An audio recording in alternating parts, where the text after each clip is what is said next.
Welcome to the Voices of the GESDA Summit, and welcome to Lydie Hakizimana. Hello. Hello. You are Chief Executive Officer of AIMS, the Next Einstein Initiative in Rwanda. Can you tell us a little bit more about your organization? What is it exactly?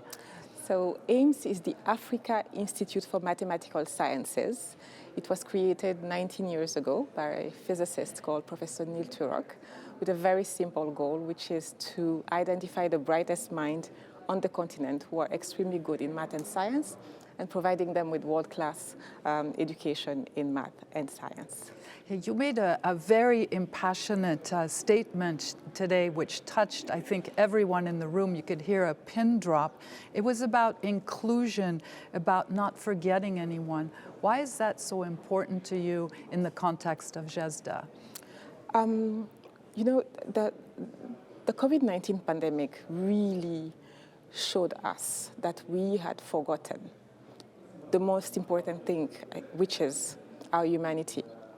The vaccine hypocrisy that we saw during the COVID-19 pandemic was appalling for me, and we need to learn from that. We will be having next pandemics in the few years, and these viruses, they don't know any passport. You don't need a passport for the virus to travel. You don't need a visa. So today, we really need to understand that we have to work together, include everyone in this search for breakthrough discoveries, because guess what? You know, the West doesn't have the monopoly of science. You know, you have something I can learn from, and I have something you can learn from.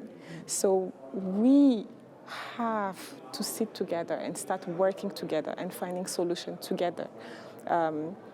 We've developed over the years amazing plans on how we can tackle different problems on the continent and across the world. But it is about time to start implementing in collaboration, and working together is extremely important. Inclusion of women scientists, bringing that gender lens in the science that we do on a daily basis, it's extremely important. Now, what do you see is the role of science in all of this, and what message do you want to get across on how to get science involved in all of this? It has to start from the beginning, which is at the preschool level, at the primary school level. We have to start talking about science at that level. It's so important. How do you do that? By empowering our teachers. Let's value that profession a little bit more. Let's train more female teachers on science and math. Let's make sure that we have more girls and boys going into this field, so that by the time we are coming for GESDA in the next 20 years, we have people who understand that it all starts within, from the human side, before talking about the science. You know, it was funny because you asked in the room, which is a room full of scientists, how many were traumatized by maths when they were younger, and about half the room raised their hand. Absolutely. It was really amazing. So you. it's where it needs to start, right Absolutely. At the beginning. Absolutely. So we get rid of our traumas. Thank you very much, Lydia. Thank you for having me. Thank you.